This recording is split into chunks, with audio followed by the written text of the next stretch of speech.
Welcome to Truth and Justice with Vivian King.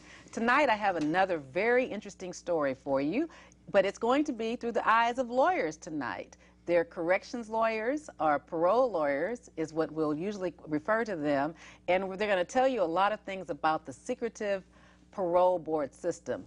I get so many calls to my office as to when will my son or daughter get out on parole. If they're plea bargaining and going to prison, they'll ask me, when will they get out? Well, I don't know. I don't know. It's up to the parole board. It's secret. I mean, if someone gets 10 years, they're supposed to do 10 years. There are a lot of factors that go into early release. And I have the expert lawyers here to talk about that tonight. So gather your parole-related questions and don't hesitate to call us at 713-807-1794, where we're going to enlighten you and share some things that I found extremely interesting about new areas in the parole law. So let me just get straight to it and introduce my two guests tonight, two expert lawyers in the parole/corrections area. First, I have Mr. Bill Habern. So, Mr. Habern, please introduce yourself and tell my viewers a little bit about you. Thank you, Vivian. My name is Bill Habern. I'm of counsel. That is, I'm kind of the old man in the firm, and the firm's name is Habern, O'Neil, and Poggin. All of us are ex-public defenders with the Public Defender Service at the prison. Dave O'Neil, our current managing partner, ran the trial section of that operation for 5 years.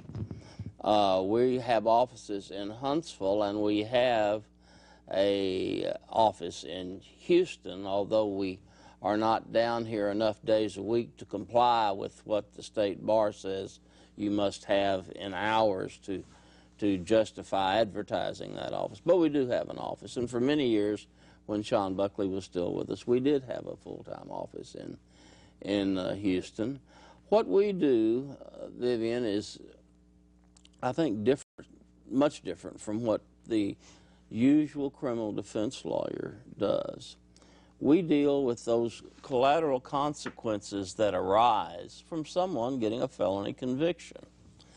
You may be on probation and not go to prison. We deal with those issues.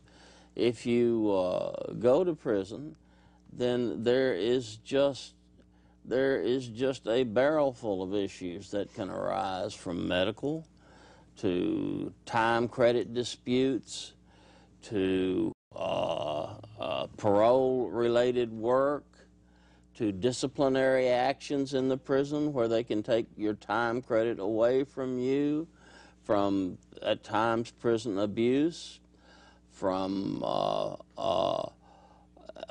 anything that may arise and happen while someone is in prison.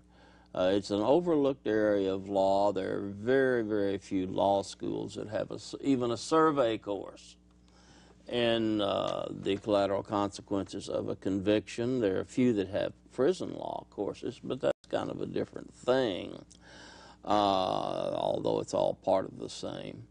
I stumbled into this business 40 years ago after working for TDC a couple of years. I went out and had a traditional criminal law practice for about 10 years. And then I realized that what I was doing here was more and more in demand. And the next thing I knew, it turned into a full-time business. And then as the years passed, I think Dave O'Neil's been with me 12 or 13 years now. We now have a total of 4 lawyers and 6 support staff. And many of our support staff have worked at TDC or the parole board in various capacities. And what we do is deal with families' problems that arise while they have someone who are subject to court control. And that's what our business is about. It's much more than just parole. All right, thank you for that introduction.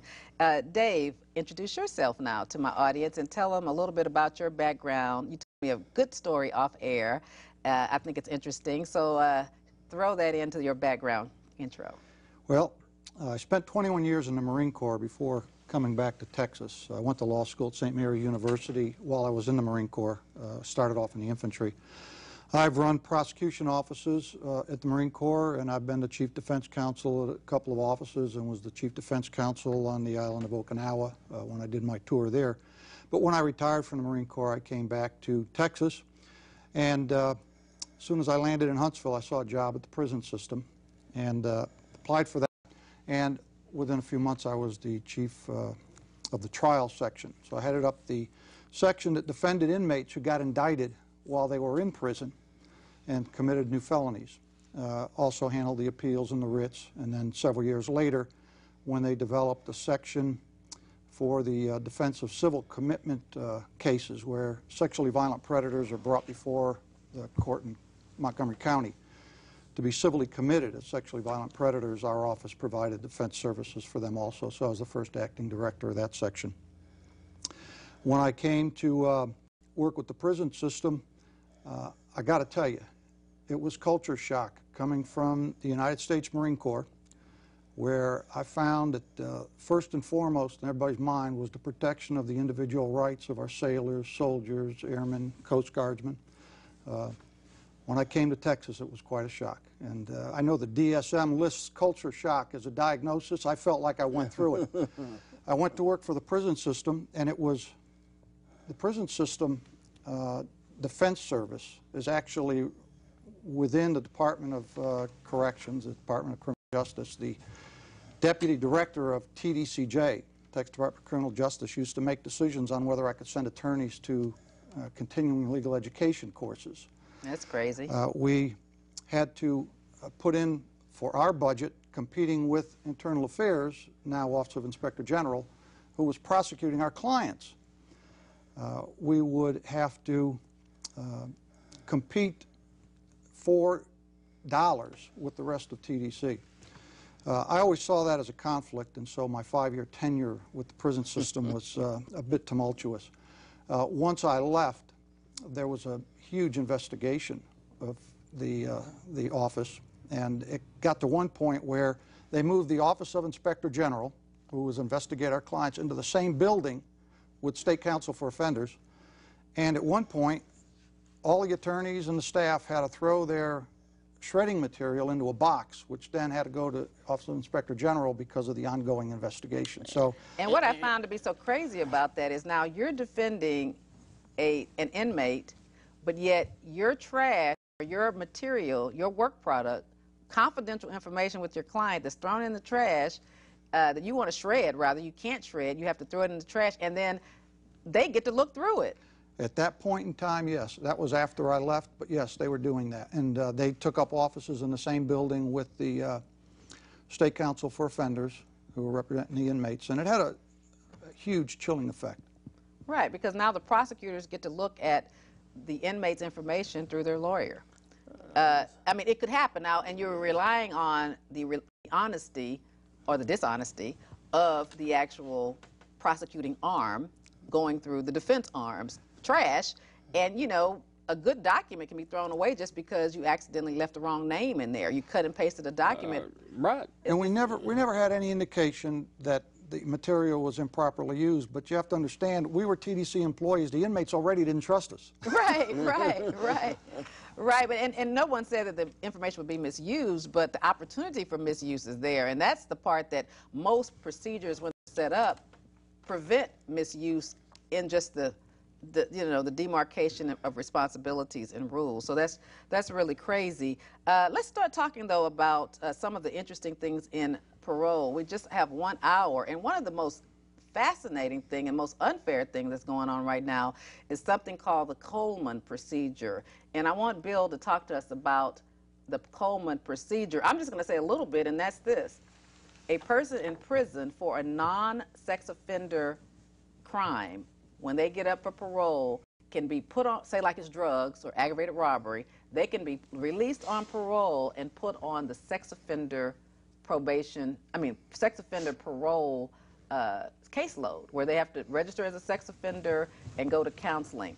And that is just a crazy thing that's going on right now. And I want Bill to talk about that a little bit, to explain that procedure And hold on, caller, I see you there, but I want to get into this first, and then we're going to take your call. All right.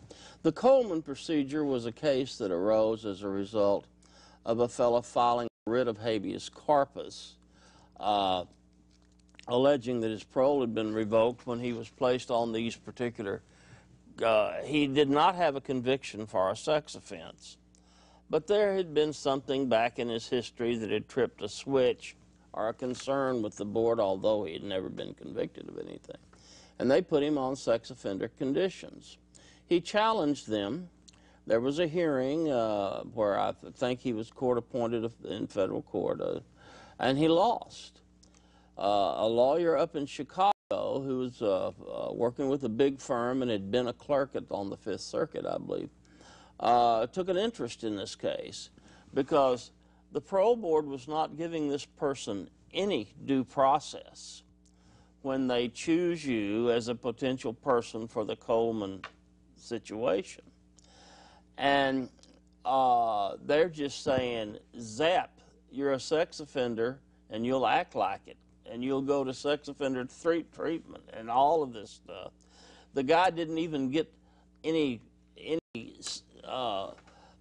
really, he didn't get the kind of notice one needs as to what you did wrong. Right. He got no paperwork saying this is why we believe you're a sex offender. No police report. No. He got a statement that said, in 1985 you were arrested for indecent exposure or second indecent exposure or something of that nature. But that was all he got. No details. Couldn't go out and very well check the matter unless you could find the document. It may have been years ago. Right. So finding the document was a problem. At any rate, the Fifth Circuit said that as long that being a sex offender creates a stigma, just like being placed in a mental institution creates a stigma. You're first forced to register. You have these sex offender conditions you have to comply with, and you are limited in where you can live. So at any rate, they decided that you were entitled to due process, but they didn't say what due process was. So about that time, a group in Austin and our firm filed our first cases. The group in Austin filed a case in the name of a man named Mesa, who I had previously represented, and they got their case off the ground about a month before our case was called in another court. Well, first we had gone into court before Mesa and had done some litigation, and the parole board just didn't want to fight over it. And what led to it was we had a fella who had purchased some dirty pictures for his girlfriend. She wanted them. He didn't. She wanted them. And she set him up, and when he left the hotel room where they were meeting, every cop in San Antonio was there, and they arrested him for possession of porn. He had to take he chose to take a 5-year plea, and we went to work on the parole. When he got out, we had 3 psychiatrists in that case, and then the fellow had a good income and was a smart man. And he had been told he couldn't even be around his son, with whom he was very close, who was at that time about 3 or 4 years old. And all of the psychiatrists had said, he has a wonderful relationship with that kid. He's not any more interested in having sex situations with a child, particularly his own, than the man in the moon. And was the child pornography adult pornography? Or no, it was child pornography. It was child pornography. Because it's legal to possess adult pornography. It's illegal to possess child pornography. That's right. Okay. And there were 4 pictures that were probably taken in Amsterdam in about 1936. At any rate, he took his 5 years, and we got him out on his first parole. But then he couldn't spend time alone with his son. He and his wife were divorced by that time. And so we took him to court because we didn't have the defined elements of what due process in this case would be. Now, is that the Mesa case? No, this is another case. Okay, no problem. Called Grant. Graham. Yeah, Grant. no, it wasn't Graham. Grant. The Grant case. And just about the time we were ready to call our first witnesses, the state stood up and says, "Okay, we're going to give him everything he wants. He can have access to his son. We don't need to have hearings." Really, what they did is they didn't want a definition of due process. Right, because and that's to what this you were day, suing we for. don't have one. Another case needs to be brought to challenge it. At any rate, then along comes Mesa and Graham. We did the Graham case, and in the Graham case, there was a fellow who had made a Before plea. you start that, do you mind if I take a call? Please quick do. call? Let's take a quick call and see if the caller's still on. Caller, I'm sorry, you're on. Please ask your question. Yes, I was actually, I was actually just calling about the due process. My fiance, he's a sex offender from when he was 15 years old. He got 10 years for it. Now you said, now tell me the age. 15? 15? 1-5? Yeah, 15 years old. Okay. And he got 10 years. And, we found out I was pregnant last May, and we had our baby in January. And, they told us that we didn't have to do anything for him to be around his son. I get out after having a C-section. We go straight to the parole office, and I'm told I'm not allowed to go home with our son. He's not allowed to be around our son. He's not allowed to talk about our son, not allowed to get any pictures. And my question is, are they allowed to do that? Because we had to go through a chaperone class, had to take the SAC 99 again and some other tests. Okay. And then he also had to, and then we had to get DNA on top of that. Dave, And it took 3 months for me to go home. And they took the baby away from you, too? No, they didn't take the baby. We couldn't go to our house. I had to stay with my parents, and he was not allowed around his son. He can't be around the son unchaperoned. I see. So they're going to comment about that. Is there any direction you want them to comment? Now, when you say can they do it, are you talking about the juvenile parole or the adult parole system? Adult parole. He's on adult parole. He's 22 now. Okay. So, so thank you for the question, and Bill or Dave will answer that question for you, and continue to watch me. Thank you for watching. All right, thank you. The conditions that are imposed on sex offenders do not require a Coleman hearing. Right. Because the courts have held that the due process is an entitlement to someone who has the stigma placed on them without the benefit of conviction. But in this case, although they can impose the sex offender conditions, the real issue is, can they deny this father the right to have contact with his biological children? That's the kind of case we started litigation on several years ago that Bill was talking about, that they walked out of court, gave us everything they wanted, and has not been litigated. Let me ask you this. What is that case called? Because it's not a criminal case, It's Grant. It's Grant versus Owens, as I recall. And it was... But what kind of lawsuit is it? Who are you suing? We filed it as a civil rights case under 1983.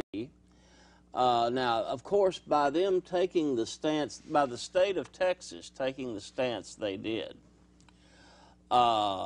we didn't get attorney fees or any damages, because in order to collect attorney fees and damages in a civil rights case these days, now in the 70s, when I was familiar with civil rights cases and knew much more about what I was doing, it was a different ball game than it is today.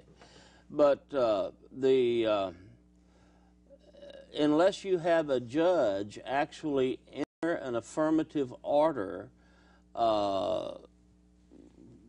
that the defense do something, that the state of Texas do something to correct what they've done, then you don't get attorney's fees. You don't even get a chance at them. Well, what kind of poor girl? I'm sure this girl, they're young, she's poor. Well, what kind of girl, what can she do? Here's her problem. Here's her problem. Number one, we don't know what the elements of due process are in these parental cases. All of our statutes says they're entitled to court-appointed attorneys. Even the baby gets court-appointed, ad litem. Right. But we don't know that because it hadn't been litigated. The reason it hadn't been litigated is in Texas, unlike many other states where there is a state-generated public defender service. Mm-hmm. When they have a state-generated public defender service, each part of that public defender service is a line item, and they always include a jails and prisons section. North Carolina recently adopted this, and they have 17 lawyers. They only have 40,000 inmates over there. But they have 17 lawyers that go around the state checking out jails and checking out prisons. There's no public defender service that does civil rights work.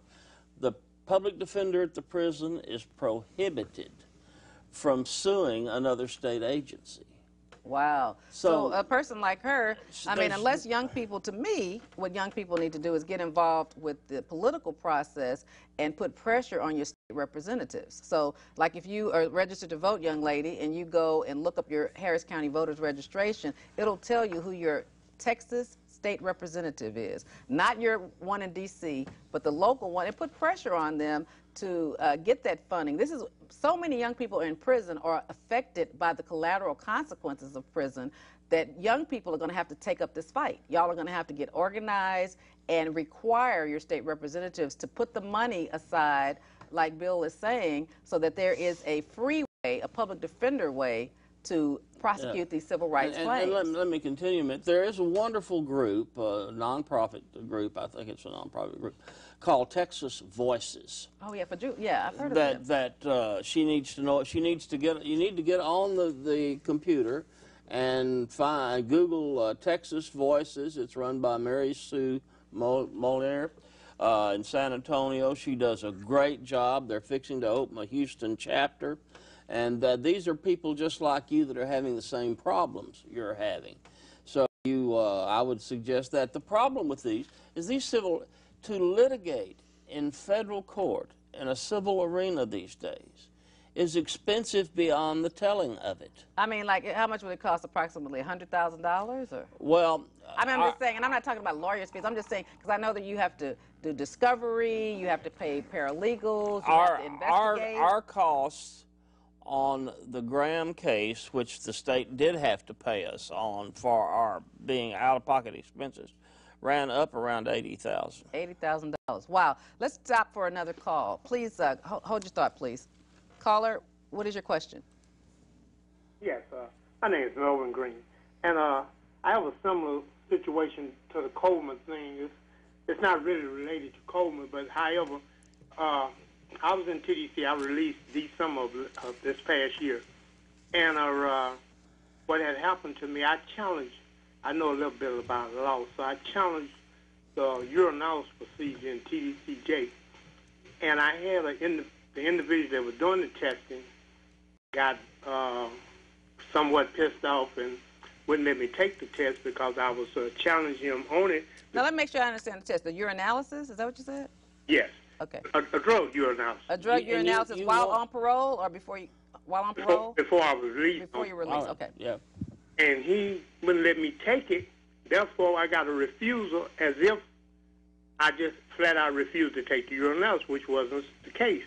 However, that led, when I got on parole, me being put in AA drug type of stipulation and with a monitor on and all that kind of stuff, when I have no kind of drug history whatsoever.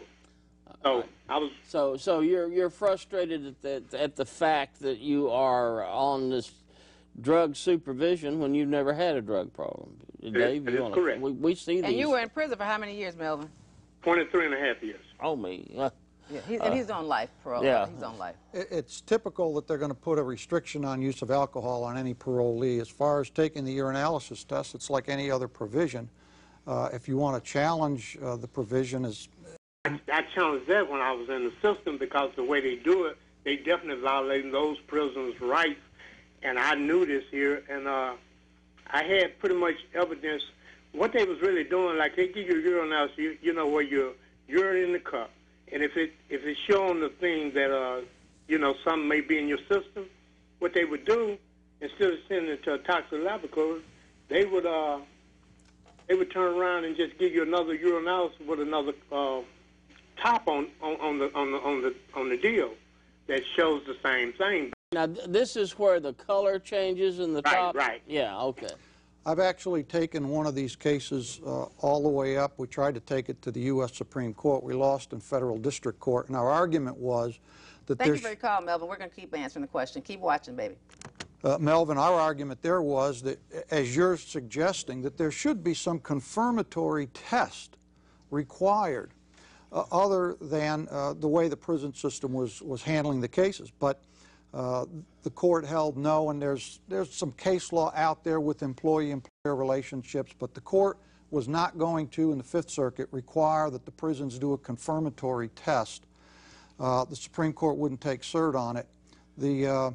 The problem with the tests are that it's all done in secret inside the prison, and it can be, the testing procedures, there's no way to challenge the accuracy of them. When a disciplinary hearing is held, there's very minimal due process. It's done inside the prison system.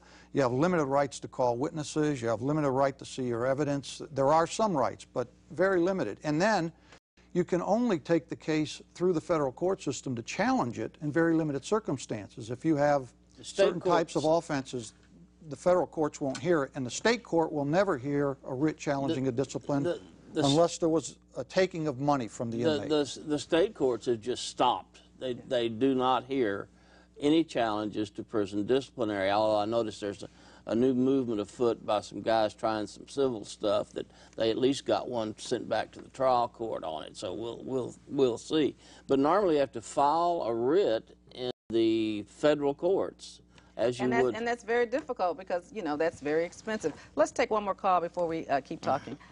Caller, you're on. Please ask your question. Yes, I'm just trying to figure out, why are sex offenders the most punished? I mean, we have to take polygraph tests, and we have to do so many different stipulations. I just don't understand, why are we, the most judged, I guess. May I respond? I think I think it is just a public fear that has been created and generated by the media. Of course, predatory crime is a terrible thing to have happen to you, and it's a horrible, horrible event if you have to be a victim in that, my God. But what we're finding and what we're seeing is the people I run into every day that call our office that are on sex offender supervision, be it through Coleman or because they actually have a sex conviction. Relatively minor circumstances when you look into it. You don't find the serial rapist or the child abductor. The child abductor. You don't find those people getting out. They don't even get out. Let me ask you something, caller. What can you describe? You're anonymous. We don't know who you are. Can you describe what the conduct was that sent you to prison? What the what was? Conduct. I mean, what were you? What did you plead guilty to? What did you get sent to prison for? What happened? Aggravated sexual assault of a child. I mean, was it someone you had a relationship with? When it happened. You were how old? And I was 15. Okay. We see that a lot. And how old was a child? 12 or what? 5. Okay. And so, what do you think should happen? How do you think society should be protected? How old are you now? I'm 22. Okay. So, in 7 years, I'm sure you've matured, you've grown, you have a wife now, you have a kid. What do you think? How do you think society could be protected from you if you were trying to protect your child from someone that's been to prison? What do you think? Well, I mean, I do agree with the registry with the state and the county and whatever else. I mean, that lets people know, where they live, where they work, and stuff like that. I mean, I know it sounds like a bad way of saying it, but if somebody's going to do something, they're going to do it regardless. I mean, I know people are safe, because they have protection of other people. They have the law enforcement, they have their family. The big part of the problem in Texas is that they take a one-size-fits-all approach to sex offenders. It doesn't matter if your victim was 5 and you were 35. We get calls all the time from individuals who were 18. They had consensual sex with their 15-year-old girlfriend. They were put on sex offender registry. They were put on sex offender conditions on parole. And the particular gentleman I'm thinking of now, he's 40-something years old, and his name appears on the sex offender registry as a child molester. Well, he was a child himself. He was 18, and she was 15. That was his girlfriend. Thank you for calling. We'll keep discussing it, and please watch. Good luck to you, sweetheart. I think so. There is a different side of the coin if you have a sex offense. If you have a sex offense, there's not much you can do about it. We currently have a cert application filed with the Supreme Court. Tell my people what cert is. They don't All know. right, we've asked the Supreme Court to review a case where we won at trial level. The Fifth Circuit reversed us. We came back down, put some more evidence on, went up. Fifth Circuit retained their same opinion, and we filed it with the United States Supreme Court asking them to review it. And to our surprise, the state didn't file an answer, but the Supreme Court ordered them to file an answer. So we hope there's some interest. But let me tell you about that case quickly. At age 15, a young man had been sexually experimenting with a 12-year-old boy. He was certified as an adult. He was sent to prison for 7 years. He served his sentence. It's over. A little while later, he gets a couple of credit card abuse cases that were substantial. In fact, he got 25 years. He goes back into prison. He gets out of prison, and he opens a little shop up near Waco where he buys and sells stuff. Everything's rolling along. They don't pick up the earlier sex offender case. And was that before registration?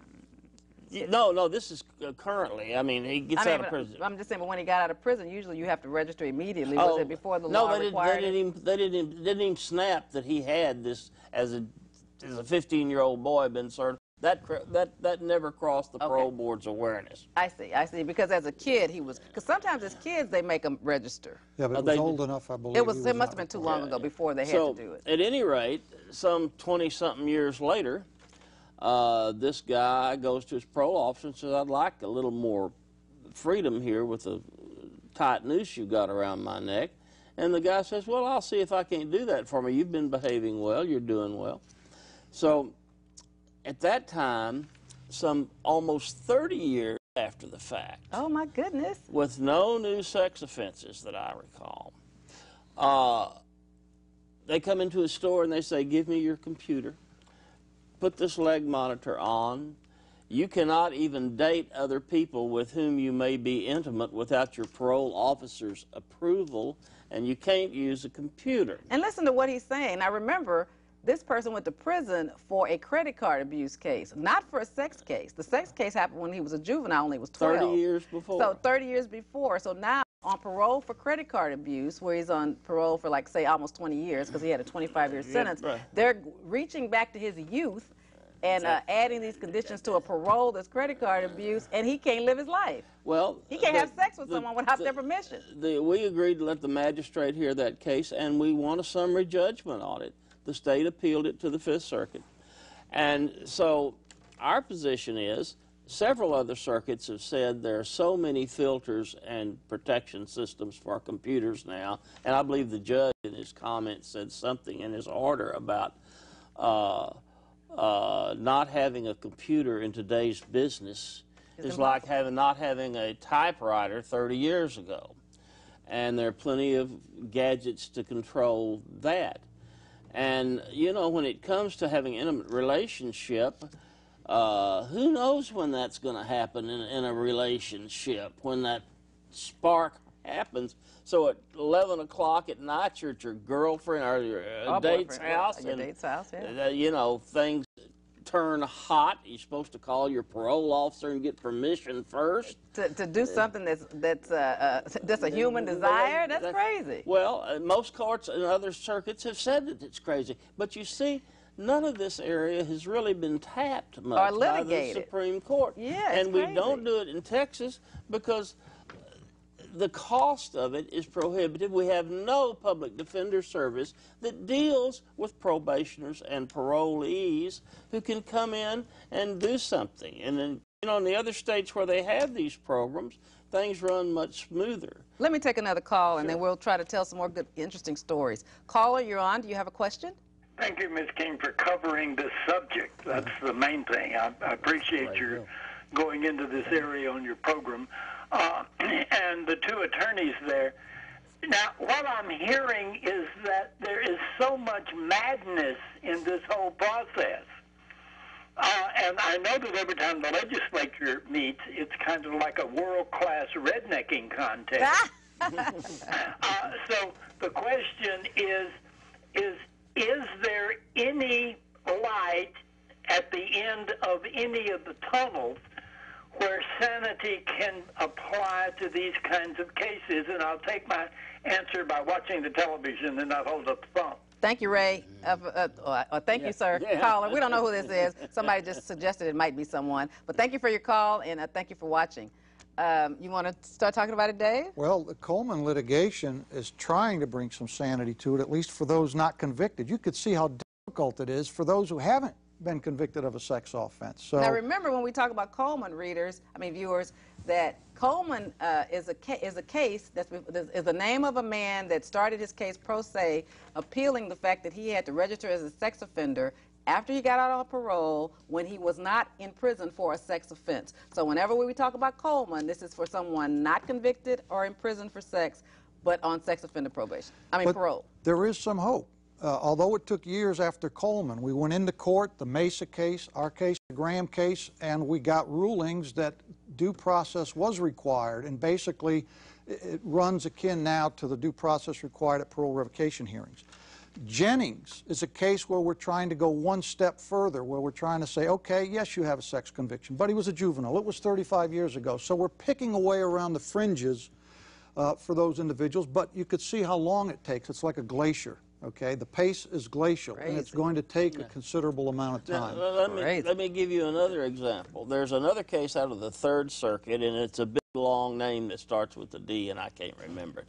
But it's what happens when you get to be 74. But you look marvelous. Thank you. But at any rate, this guy had murdered a woman. There had been evidence around the murder that there probably had been some sexual involvement, but no proof was introduced, and it was never alleged that he was a sex offender, and he has a life sentence without parole for murder. Now, this particular prison, I think it was New Jersey, this particular prison was going to put him in sex offender treatment. The key to the Coleman issues is, does it create a stigma?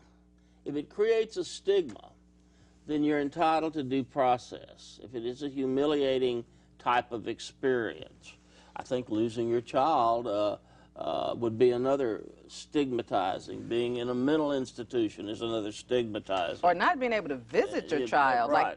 like some people, that's stigmatizing. But that's at any rate, our position in this case, with the Jennings cases he's talking about, is that 30 years, no other sex activity that was improper, went to prison, served his time. Oh, Lord.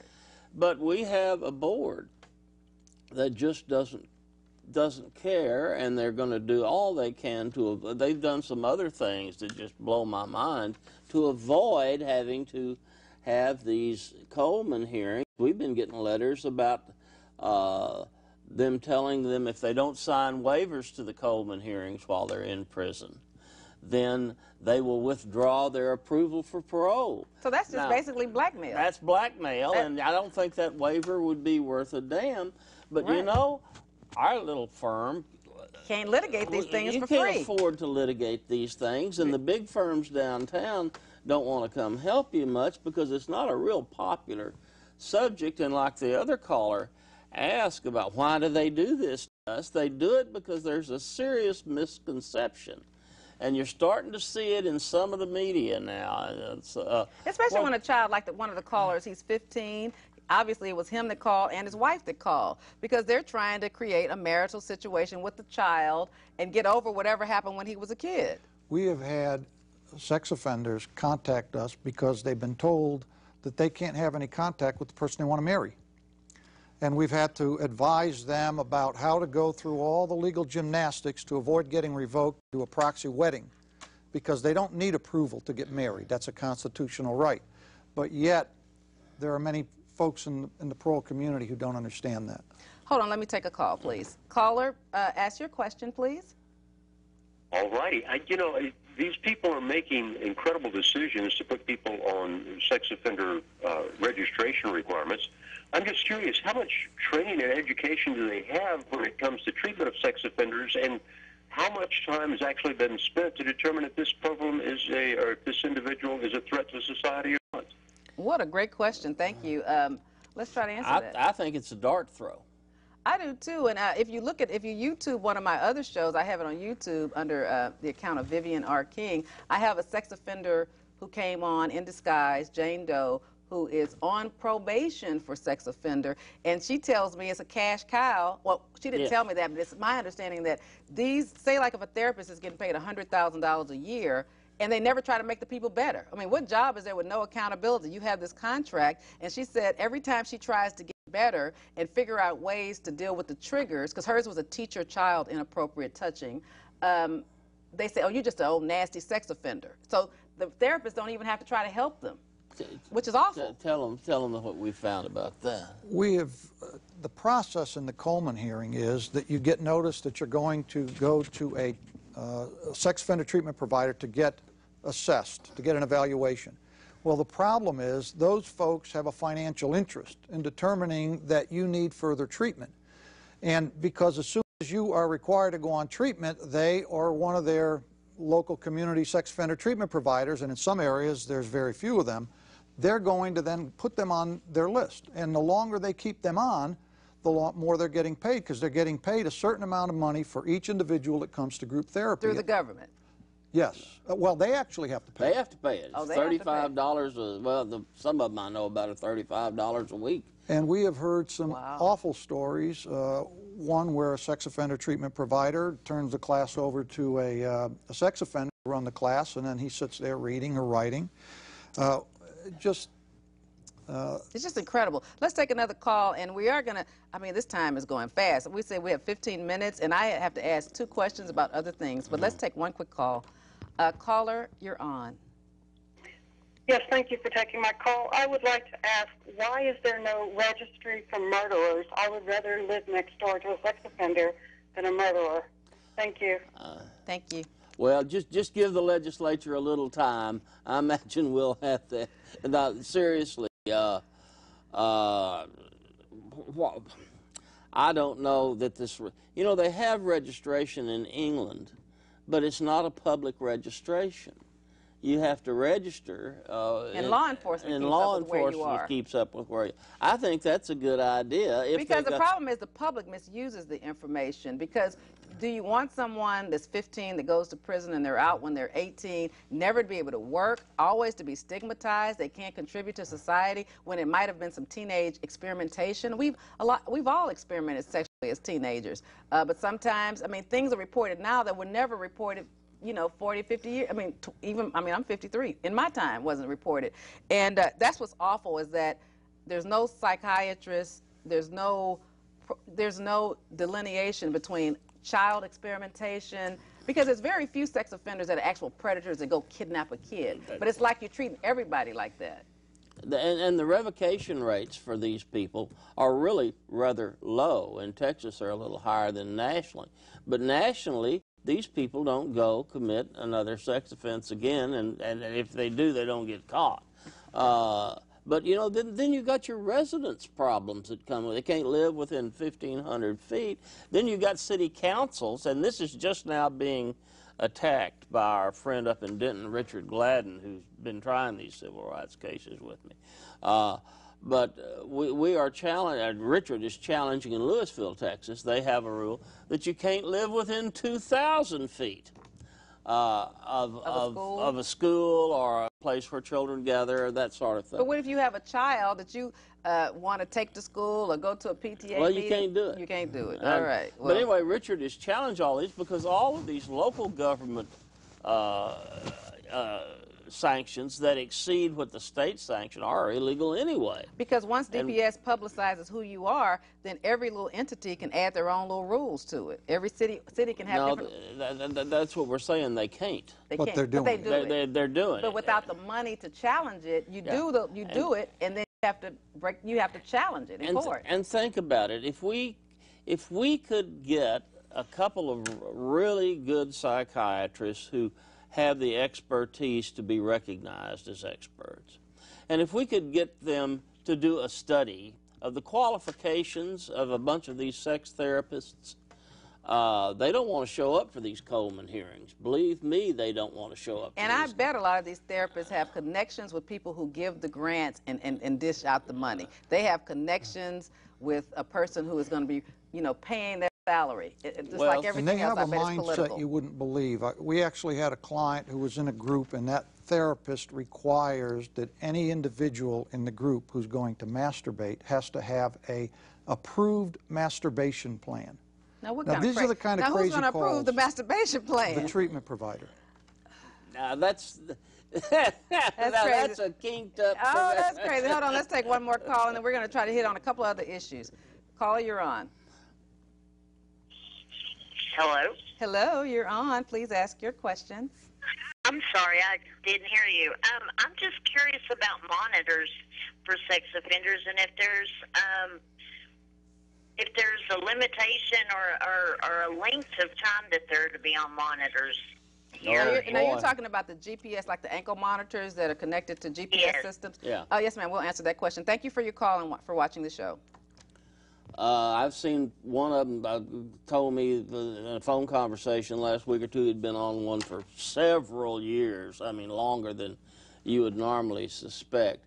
I've seen them commonly at 3 and 4 years. And I think the federal court decisions, I thought there was a case out of Florida permitting ankle monitor for the duration of parole for a sex offender. Yeah, Florida's a real bad state about that, and Florida also has them living under bridges because they can't find places to live. Because they're publicized. But let me tell the viewers, when sex offenders have to register, they have to register with a law enforcement agency like Houston Police Department, HPD, that monitors that. And if a sex offender moves, they have to re-register and tell them where they're going within 7 days. And the HPD task force that monitors them goes out to these sex offenders' homes all the time.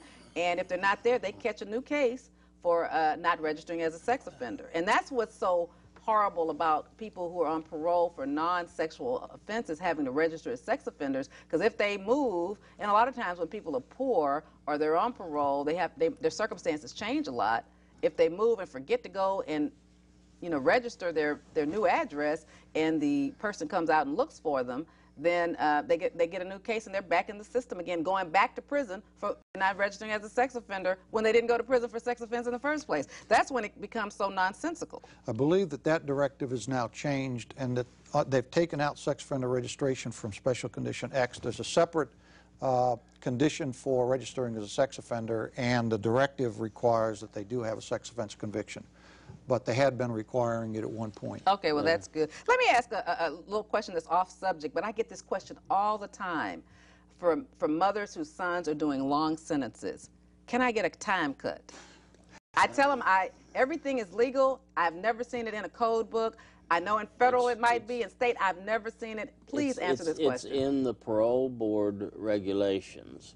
It is a form of clemency, and the... What do I do when mom's calling? If you will go to our webpage, paroletexas.com. Okay.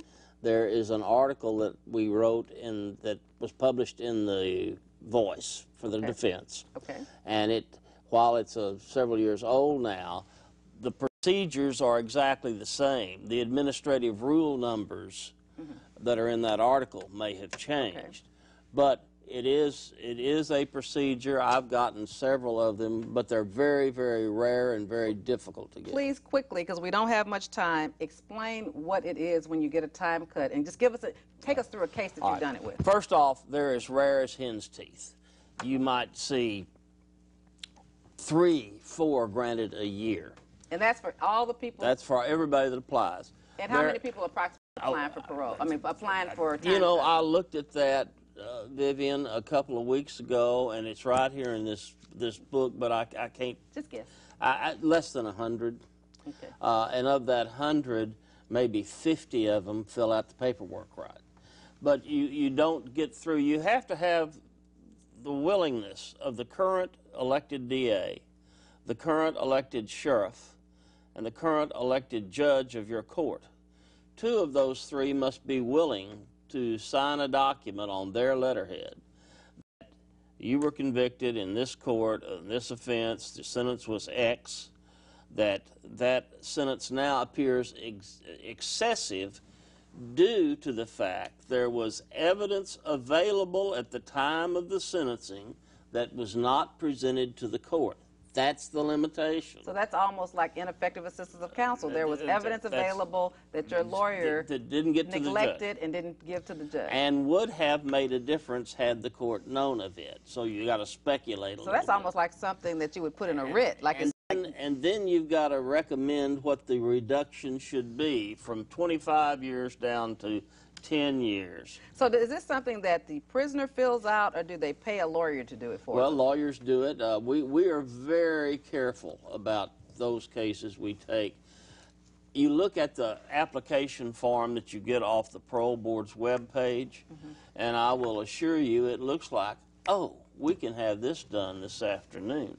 And it is the biggest rumor running rampant in the prison, and I handle most of the calls now, and the time cuts take up a good deal of my time, and almost all of my time is talking families out of hiring us for a time cut. Because they don't have to check. Because they're not going to grant it, and so you just don't want people to waste their money. Right. But in the prison system, the biggest rumor going around. That's all they talk about is time cuts. That's right. And on occasion, you'll see someone get one. I think in my 40 years, I may have gotten something like 9, but in every one of those cases, there was something unique about the case that made me take it. That there was something wrong that should have happened, or in a few of those deals, the DA just made a deal with us. If we won't appeal it, he'll just get us the deal, and let's do it this way. Were any of them in Harris County? Were they always in small county? No. Now, I did have one in Harris County where I was contacted by a judicial officer one time and said this guy got overserved. He even got Johnny Holmes. It's the only one I ever knew of it. Johnny Holmes signed off on. Wow. And the sheriff said he wouldn't sign it, but he wouldn't object to it, so he wouldn't protest it. So we complied with the law. We filed the thing, and it sat on the governor's desk for and it was a murder case, for 3.5 years, and then the governor turned it down. Wow. Do you remember who the governor was at that time? It was Perry. Governor Perry. Okay. Wow. Wow. Let's take a quick call. Caller, please ask your question. Thanks for calling. Yes, I was wondering if there was some kind of criteria for the Board of Pardon and Parole putting people on the monitor to start with. I'm on the monitor, and I feel like the only reason that I'm on it is because I took my case to a trial jury and pled not guilty to it. Where there's a lot of people out here with the same case scenario as mine, that's just as bad, but that aren't on the monitor, you know, and they're at liberty to go and come when they come. What was your case? And what was your case, sir? Aggravated sexual assault with a child. Okay, and how long have you been out on parole? I've been out this time 7 years. August 12th is 7 years. And you've been on the monitor the whole time? Wow, that's a long time. I will try to address that question. That's a long time to be on a monitor. It's a crapshoot. It's a crapshoot. Certainly the nature of your crime does not help you. And I'm not being accusatory towards you, but I mean they see that crime and it's a red flag to them. 7 years is an extensive amount of time. That's a long time to watch somebody. We only have about 5 minutes. I want Dave to talk a little bit about some of the, there's a medical issue that we said we wanted to kind of address a little bit, so just try to throw something out about the medical. Before I even get on that, before I forget, there's one thing I have to mention because we get calls on this a lot. Parole eligibility. When an individual has a parole eligibility date, they need to understand that under the Parole Board directive, they can vote that case up to 2 months before the month of scheduled review. If you've got a March 30th date for parole eligibility, they can vote the case January 1st. And I mention that because we get calls from families on a regular basis. I was about to send my letter in for Johnny, and I heard that they turned him down. What can you do for me? So basically what David is saying is that you have got to have your lawyer in place long before, and everything has to be turned in before 2 months. So basically about 3 months before. I would suggest at least 4 months before. 4 months. Okay. I'd suggest 6 months. I would say if you're going to get a lawyer or get some, it's got to be a licensed lawyer in Texas now. But give the lawyer a chance to get to know the case. Yeah, I'm talking about if you're sending it in yourself, send it in 4 months early. If you're going to hire a lawyer, 6 to 8 months is the minimum time we suggest, because if the lawyer's going to do it right, there's a lot involved that most folks don't even know about. But the parole board met in February and talked about implementing a requirement by the end of the year. It hasn't been implemented yet, but by the end of the year they're looking at implementing a requirement that will mandate that all materials be turned in at least 2 months prior to the month of scheduled review. And if they're not in at that time, they don't have to be considered. Wow. My director's just saying we have 3 minutes. This time has gone by so fast. I'm going to give you both about a minute to wrap up, minute and a half, because I don't need to say much. And please, I want to invite you back before my term is up. I'm going to have this show every Wednesday through November, and I know y'all had to drive in from Huntsville, but maybe we can think of some other things. We both have Houston places that we stay. Okay, perfect. Perfect. So wrap it up. Wrap it up. All right. I would like to talk just a minute about the medical issues. For example, in 2010, people who were so medically ill they qualified to be paroled early under the medical release plan, but there were 1,443 inmates screened to determine if they qualified to be released for medical reasons. Of that number, 428 were considered. Of that number, 106 were actually transferred out of prison. Of that 106, 5 were transferred out because they were elderly, so elderly that they couldn't do anything. 42 of that number, 106, were in long-term care, and they were costing the prison an arm and a leg. And, of course, they're bedridden. 1 was mentally ill, and 58 were terminally ill, meaning they would die within 6 months. It was the TDC medical. Now, the legislature and Senator Whitmire are just raising all kinds of hell about why don't we do more of this. And I don't know what will happen, but the parole board is quite hesitant to do it. And it is a problem, and medical services are in prison is not, Texas doesn't have a patent on that. It's that way in most other prisons everywhere. You just don't want to be sick in prison. Wow. Let's give you some closing comments, Dave. Well, getting back to Coleman, if you've ever found yourself accused of a sex offense, whether it was dismissed, no billed, whatever, save all of your evidence, because if you ever wind out in TDC, 20, 30 years from now, you may be asked to prove your innocence. Yeah, and you may be looking at a Coleman hearing. Wow. Thank you so much to my guests who came in from Huntsville, like I said, to talk about parole issues, things we've never heard before. You're welcome to call my office anytime and let me know what you want to hear about. They said they'll come back one more time, and so you can call me at my office, as you know, and I'll try to have those topics so we can do it really quickly, and we won't waste time on things you don't want to hear about. But we'll talk about it again. Thank you so much for watching. Next week, I'm going to have a guy who was charged with sexual assault of a child, his own daughter, that's going to come and tell his story. And you can ask any questions you want to ask about that. We'll have another lawyer here, too. So thank you again for watching Truth and Justice with Vivian King, and I look forward to bringing you another interesting story, true crime story, next Wednesday. Thank you.